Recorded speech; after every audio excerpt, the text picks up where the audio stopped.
बिस्मिल्लाहिर्रहमानिर्रहीम। स्टूडेंट्स, इस लेक्चर के दो हिस्से हैं। पहले हिस्से के अंदर हम प्रेजेंट इंडेफिनिट टेंस के जुमले बनाना सीखेंगे और दूसरे हिस्से के अंदर ये समझेंगे कि इनको हम रियल लाइफ में कैसे यूज़ करेंगे। So let's get started. Urdu के ऐसे जुमले जिनके आखिर में ता है, ती है, इस तरह के लफ्ज़ आते हों, उनको इंग्लिश में हम प्रेजेंट इंडेफिनिट टेंस में ट्रांसलेट करते हैं। जैसे कि मैं चाय पीती हूँ, इसके आखिर में आ रहा है ना पीती हूँ। मेरा भाई चावल खाता है, इसके आखिर में आ रहा है ना खाता है। मेरी दोस्त टीवी देखती है, इसके आखिर में भी आ रहा है टी है। तो इन सब को हम प्रेजेंट इंडेफिनिट टेंस में ट्रांसलेट करेंगे। जुमले तीन तरह के होते हैं, सिंपल, नेगेटिव और इंटेरोगेटिव। सबसे पहले सिंपल देख लेते हैं। प्रेजेंट इंडेफिनिट टेंस के सिंपल जुमले बनाना सबसे आसान काम है। इसके अंदर सब्जेक्ट प्लस वर्ब और प्लस ऑब्जेक्ट, ये फॉर्मूला होता है। सब्जेक्ट क्या होता है? सब्जेक्ट होता है काम करने वाला।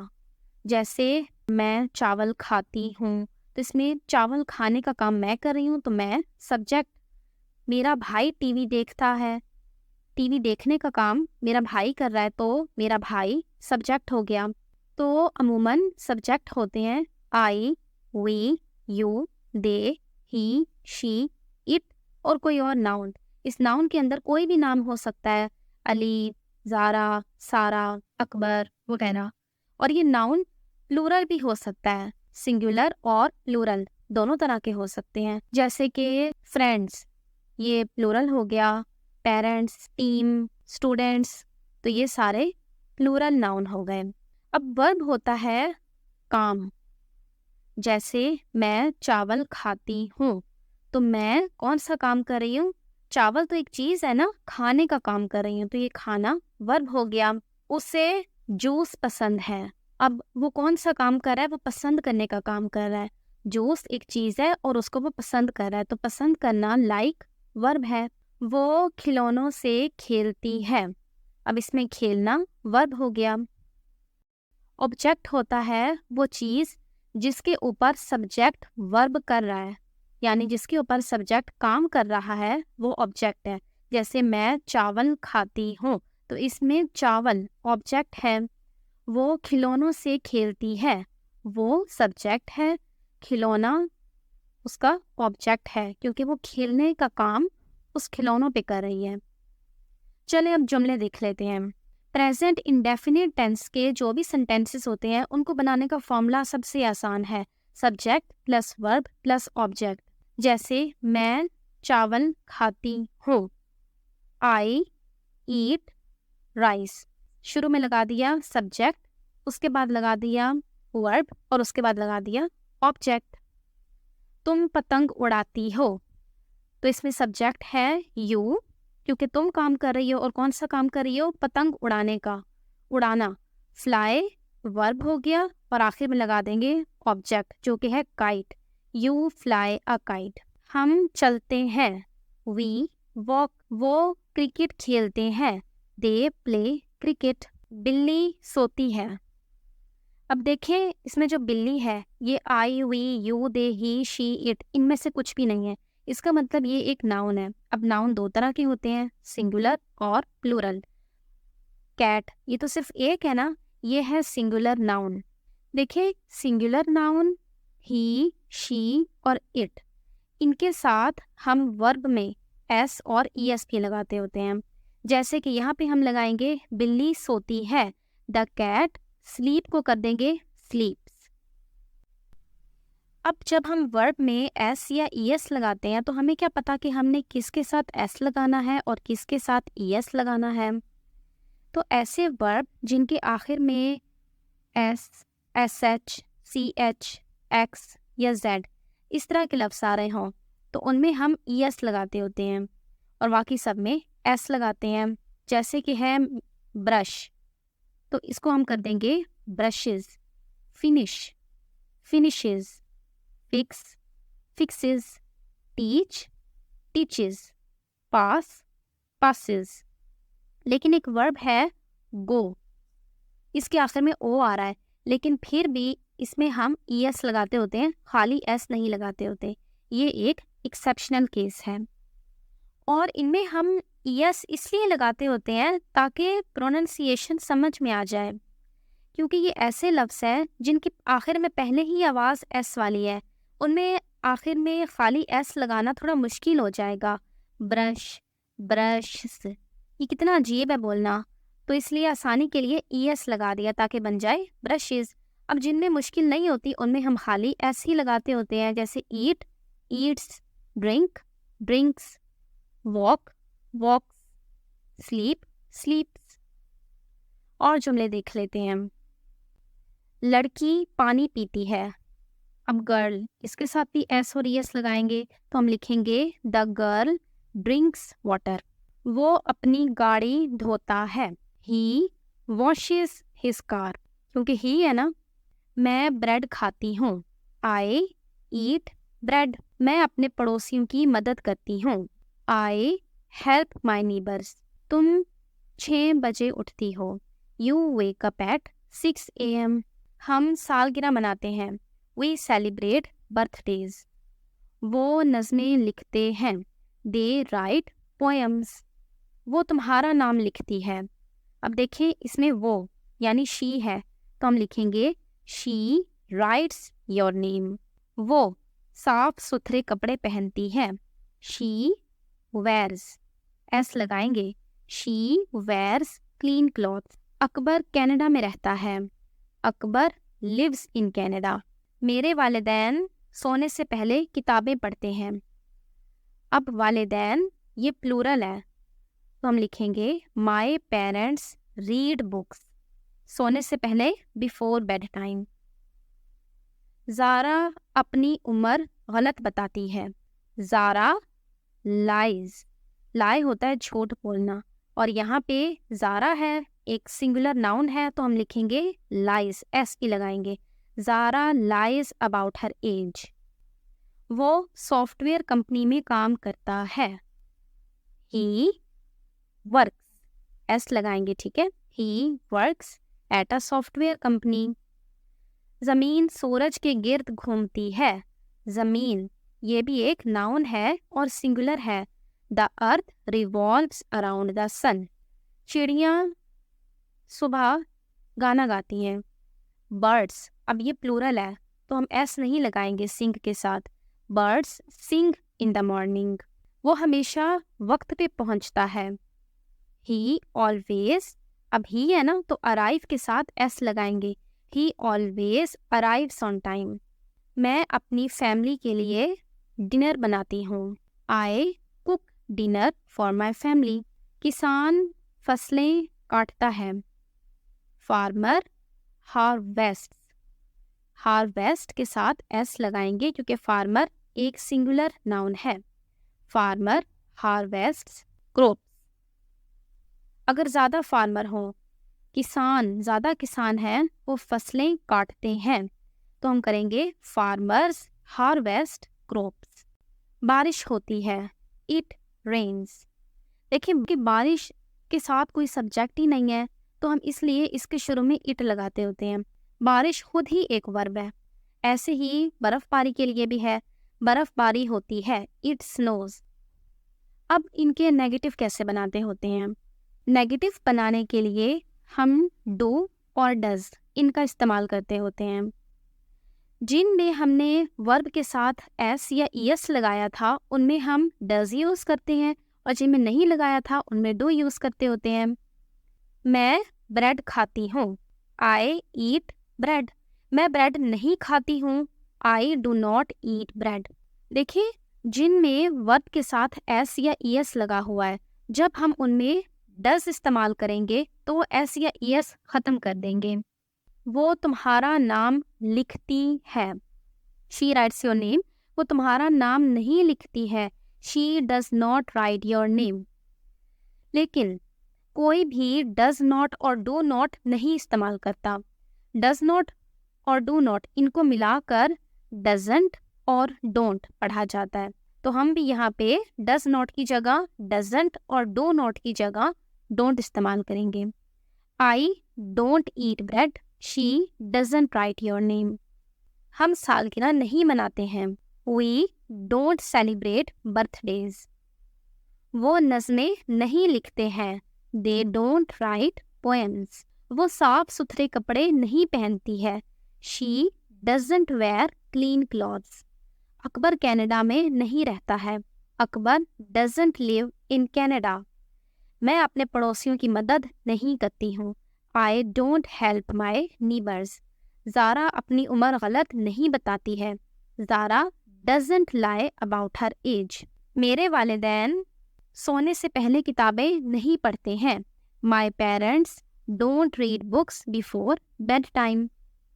अब देख लेते हैं इंटेरोगेटिव यानी सवालिया जुमले कैसे बनाते हैं. सवालिया जुमले बनाने के लिए डू या डस को स्टार्ट में लिख देंगे और बाकी सारा जुमला वैसे ही लिखेंगे. क्या मैं ब्रेड खाती हूँ? Do I eat bread. क्या तुम चाय पीती हो?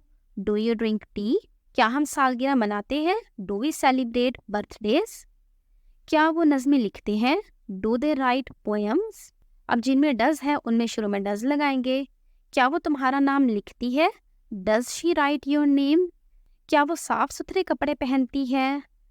Does she wear clean clothes. क्या अकबर कनाडा में रहता है? Does Akbar live in Canada. क्या ज़ारा अपनी उम्र गलत बताती है? Does Zara lie about her age. क्या मेरे वालिदैन सोने से पहले किताबें पढ़ते हैं? Do my parents read books before bed time.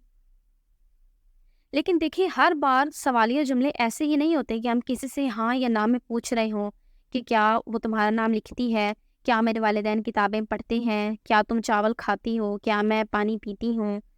कभी जुमले कुछ और तरह के भी होते हैं. हमने क्यों, कब, कहाँ, कैसे ये चीज़ें भी पूछनी होती हैं. तो इस तरह के जो वर्ड्स होते हैं वाई, व्हेन, हाउ, वेयर, इनको हम डू और डस से भी पहले लगाते होते हैं. मैं ब्रेड क्यों खाती हूँ? Why do I eat bread. तुम चाय कब पीती हो? When do you drink tea. हम सालगिरह कैसे मनाते हैं? How do we celebrate birthdays. वो नज़में कहाँ लिखते हैं? Where do they write poems. वो तुम्हारा नाम क्यों लिखती है? Why does she write your name. मेरे पड़ोसियों की मदद कौन करता है? अब देखिए हु का केस बाकियों से थोड़ा सा मुख्तलिफ होता है. मेरे पड़ोसियों की मदद कौन करता है? पहले ऐसे जुमला था ना, मैं अपने पड़ोसियों की मदद करती हूँ. I help my neighbours. कौन मेरे पड़ोसियों की मदद करता है? अब ये जुमला कुछ इस तरह का बन गया. तो हम इसको ऐसे समझ लेते हैं कि हु सब्जेक्ट ही है. तो हम इसको इंग्लिश में ट्रांसलेट करते हैं who helps my neighbour. Help के साथ एस या ई एस भी लगाते होते हैं हु में. तो वो को सब्जेक्ट के तौर पे इस्तेमाल किया जाता है जब हम कौन की बात कर रहे हों तब. लेकिन कभी कभी हम सब्जेक्ट का नहीं पूछ रहे होते कि मेरे पड़ोसियों की मदद कौन करता है. मैंने खुद को रिप्लेस कर दिया कि मैं अपने पड़ोसियों की मदद करती हूँ. इसकी बजाय लिखती है कि मेरे पड़ोसियों की मदद कौन करता है. कभी कभी हम ऑब्जेक्ट से रिलेट पूछ रहे होते हैं कि मैं किसकी मदद करती हूँ. तो किसको, किसका, इनको इंग्लिश में ट्रांसलेट करते हैं हूँ. और ये जैसे वाई, व्हेन, हाउ इस तरह के जुमले बनाए हैं, इसका भी वैसे ही बनेगा जुमला. मैं किसकी मदद करती हूँ? whom do I help. ठीक है. ज़ारा अपनी उम्र कब गलत बताती है? When does Zara lie about her age. अगर इन सवालिया जुमलों को हमने नेगेटिव इंटेरोगेटिव में बनाना हो यानी इनमें नॉट भी लगाना हो, जैसे कि मैं ब्रेड क्यों नहीं खाती हूँ, तो इनको बनाने का तरीका बहुत आसान है. डू की बजाय डोंट लगा दें. जहाँ डज है वहाँ डजंट लगा दें. Why don't I eat bread. क्या तुम चाय नहीं पीती हो? Don't you drink tea. क्या हम सालगिरह नहीं मनाते हैं? Don't we celebrate birthdays. क्या वो नज़में नहीं लिखते हैं? Don't they write poems. क्या वो साफ सुथरे कपड़े नहीं पहनती है? Doesn't she wear clean clothes. ऐसे कभी कभी जो सिंपल सेंटेंसेस है इनके अंदर भी डू और डज यूज़ हो जाता है. जब हमने किसी बात पे जोर देना हो, हमें यकीन दिलाना हो या किसी चीज़ को क्लैरिफाई करना हो, ऐसी सूरतों में. जैसे मैं चावल पसंद करती हूँ. I like rice. उर्दू के अंदर हम जुमलों पे ज़ोर देने के लिए अपना लहजा बदल लेते हैं या हम जुमलों की तरतीब भी बदल लेते हैं। जैसे मैं चावल पसंद करती हूँ, इसको ज़ोर देने के लिए मैं कहूँगी मैं पसंद करती हूँ चावल। अब देखिए इस जुमले के अंदर मैंने अल्फाज की तरतीब बदल दी, तो इनको इंग्लिश के अंदर हम डू और डस लगाकर बनाते हैं। मैं लिखूँगी आई डू लाइक राइस। जैसे मैंने अपनी दोस्त को बताया हुआ है आई लाइक राइस। अब मैं उसके घर गई हूँ तो मैं कह रही हूँ कि मैं रोटी खाऊंगी, तो वो मुझे कहती है देखा तुम्हें चावल नहीं पसंद ना। तो मैं कहूँगी पसंद है मुझे चावल लेकिन अभी नहीं दिल कर रहा मेरा। I do like rice but I don't want to eat it now. क्योंकि यहाँ मैं अपने जुमले को क्लैरिफाई करना चाहती हूँ, यकीन दिलाना चाहती हूँ इस बात का कि मुझे चावल पसंद है। मुझे पता है, ये मैं जानती हूँ, आई नो। अब अगर मुझे इसको भी ज़ोर देना है तो मैं जुमले की तरतीब बदल सकती हूँ। पता है मुझे, आई डू नो। जैसे किसी ने पूछा तुम्हें पता है इस पर आइसक्रीम का कौन सा नया फ्लेवर आया है। मैंने कहा हाँ। वो कहती है कौन सा। मैंने कहा मैं नहीं बता रही। तो उसने कहा तुम्हें नहीं पता। तो मैं जवाब में कहती हूँ पता है मुझे लेकिन मैं तुम्हें नहीं बताऊँगी। I do know but I will not tell you. अब मुझे पता है कि मेरी दोस्त को चाय पसंद है। मैंने उसको चाय दी तो वो मुझे कहती है मैं चाय नहीं पीती। तो मैं उसे कहूँगी तुम पीती हो चाय, यू डो ड्रिंक टी। किसी ने मुझे कहा तुम्हें पता है कि 10th क्लास के बच्चे नज़में लिखते हैं। मैंने कहा नहीं, वो नज़में नहीं लिखते, वो कहानियाँ लिखते हैं, तुम्हें ठीक से पता नहीं है। तो वो मुझे जवाब में कहती है वो नज़में ही लिखते हैं, दे डू राइट पोएम्स। किसी ने मुझसे कहा ज़ारा अपनी उम्र गलत बताती है। मैंने कहा नो वे, वो हमेशा सच बोलती है, तो वो अपनी उम्र क्यों गलत बताएगी। तो अब सामने वाले ने मुझे कहा हो सकता है हमेशा सच बोलती हो लेकिन वो अपनी उम्र गलत ही बताती है। Maybe she always speaks truth but she does lie about her age. जब हमने इसमें डस लगाया तो हमने लाई के साथ एस नहीं लगाया, क्योंकि जब डस लग जाता है तो वर्ब के साथ एस या ईएस ख़त्म हो जाता है। इन जुमलों के अंदर डो और डज वही मतलब कन्वे करते हैं जो मतलब डेफिनेटली, एब्सोल्युटली, ये रियली के वर्ड्स कन्वे करते हैं। यानी इन जुमलों को मैं ऐसे भी बोल सकती हूँ आई डेफिनेटली ईट राइस या I really eat rice, you definitely drink tea, I really know, या फिर I definitely know, they really write poems, she definitely या फिर really lies about her age. जब हम डेफिनेटली, रियली, एब्सोल्युटली इस तरह के लफ्ज़ यूज़ करेंगे तब वर्ब के साथ एस या ईएस ख़त्म नहीं होगा, वो सिर्फ डस लगने की वजह से ख़त्म होता है। अभी हम एक डायलॉग के ज़रिए प्रेजेंट इंडेफिनिट टेंस के सेंटेंसेस को देखेंगे, लेकिन उससे पहले मैं लिस्ट बना दूं यूजेस की। एक तो हम प्रेजेंट इंडेफिनिट टेंस को हैबिट्स और रूटीन्स बताने के लिए इस्तेमाल करते हैं। हम कोई काम करते हैं जो हमारी आदत है, वो हम डेली बेस पे करते हैं, या कोई काम है जो रूटीन का है हमारा, उनको बताने के लिए प्रेजेंट इंडेफिनिट टेंस यूज़ होता है। यानी ज़रूरी नहीं होता प्रेजेंट इंडेफिनिट टेंस में कि हम वो काम अभी भी कर रहे हैं। जैसे मैं ब्रेड खाती हूँ, मैं अभी तो नहीं खा रही ना ब्रेड, लेकिन ये एक रूटीन का काम है, ये मेरी आदत है, तो इसको बताने के लिए हम प्रेजेंट इंडेफिनिट टेंस यूज़ करेंगे। हम इतवार को खाला के घर जाते हैं। अब अभी तो नहीं जा रहे ना खाला के घर, ना ही आज इतवार है, लेकिन फिर भी ये एक रूटीन का काम है जो हम अक्सर करते हैं, तो इसलिए इसको भी प्रेजेंट इंडेफिनिट टेंस में ट्रांसलेट करेंगे। We visit our aunt on Sundays. उसके अलावा किसी हकीकत को बताने के लिए, किसी जनरल ट्रूथ्स या फैक्ट्स, इनको बताने के लिए प्रेजेंट इंडेफिनिट टेंस यूज़ होता है। जैसे मैंने कहना है कि सूरज मशरिक से निकलता है। अब ये बात एक हकीकत है, दुनिया में ऐसा होता है। इसको उर्दू में भी हम ट्रांसलेट ऐसे ही करेंगे कि इसके आखिर में ता है आता है। ज़मीन सूरज के गिर्द घूमती है। पानी 100 डिग्री सी पर उबलता है। नमक पानी में हल हो जाता है। तो ये सारी ऐसी बातें हैं जो एक हकीकत है। इनको उर्दू में भी जब हम बनाते हैं जुमले, तो इनके आखिर में ता है, ती है, इस तरह के ही जुमले आते हैं। इनको इंग्लिश में भी प्रेजेंट इंडेफिनिट टेंस के तौर पर ही बनाते हैं। जैसे the earth revolves around the sun. पानी 100 डिग्री सी पर उबलता है। Water boils at 100 degree C. Salt dissolves in water. Present indefinite tense को कहानियाँ सुनाने के लिए भी इस्तेमाल किया जाता है। कोई ऐसी कहानी जो रियल ना हो। अगर कोई रियल कहानी है, कोई रियल वाकया है ज़िंदगी का, तो उसको हम आम तौर पे पास्ट टेंस में सुनाते होते हैं। जैसे कि एक दिन मैं स्कूल जा रही थी, मुझे रास्ते में एक बिल्ली मिली, उसको भूख लगी थी। मैं घर वापस आई, मैं उसके लिए खाना लेके गई और उसको खिलाया। तो देखिए, इसमें जितने भी जुमले थे वो सारे पास्ट के थे, क्योंकि ये एक रियल ज़िंदगी का वाकया है जो गुजर चुका है।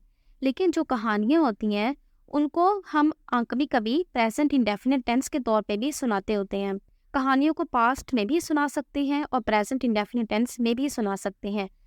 तो अगर आपने भी कोई कहानी कहीं पढ़ी है, किसी या आपको सुनाई है, कोई ड्रामा या मूवी की कहानी आप किसी को सुना रहे हैं, तो उसको प्रेजेंट इंडेफिनिट टेंस में सुनाया जाता है। जैसे मैं कहानी सुना रही हूँ कि एक लड़की है, वो स्कूल जाती है। एक दिन उसको रास्ते में एक बिल्ली मिलती है, उसको भूख लगी होती है। वो लड़की घर वापस आती है, उस बिल्ली के लिए खाना लेकर जाती है और उसको खिलाती है। तो ये कहानी है जो रियल नहीं है। इस डायलॉग को देखें, इसके अंदर दो लोगों ने आपस में कैसे प्रेजेंट इंडेफिनिट टेंस को यूज़ करके बातें की हैं, क्योंकि वो अपनी हैबिट्स के बारे में, रूटीन्स के बारे में और ट्रूथ फैक्ट के बारे में बातें कर रहे हैं और किसी कहानियों के बारे में बात कर रहे हैं। Where do you live? तुम कहाँ रहती हो? I live in London. मैं लंदन में रहती हूँ। I study at university here. मैं यहाँ यूनिवर्सिटी में पढ़ती हूँ। I like London. मुझे लंदन पसंद है। I want to go to London as well.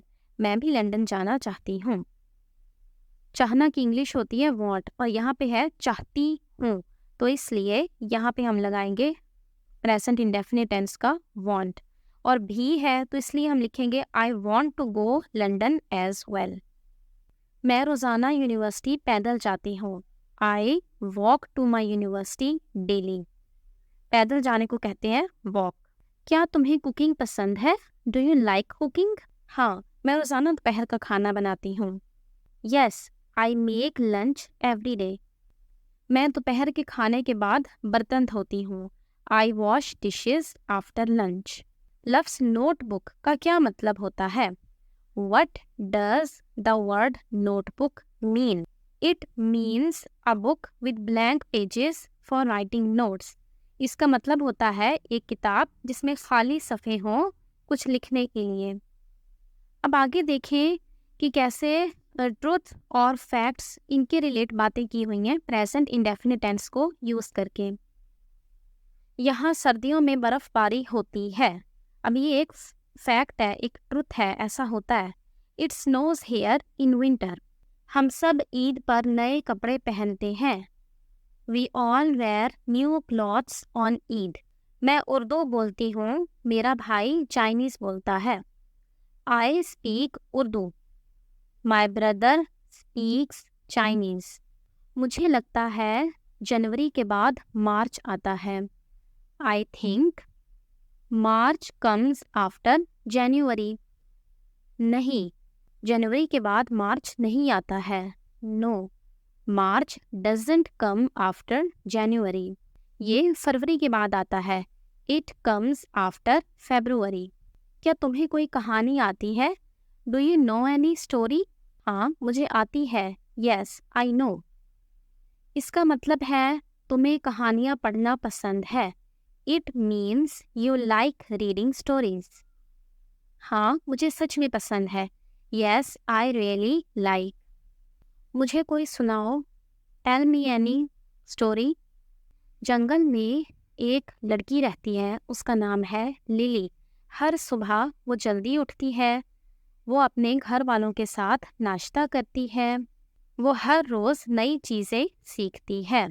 In a forest there lives a young girl named Lily. Every morning, she wakes up early. She eats breakfast with her family. She learns new things every day. Assalamu alaikum.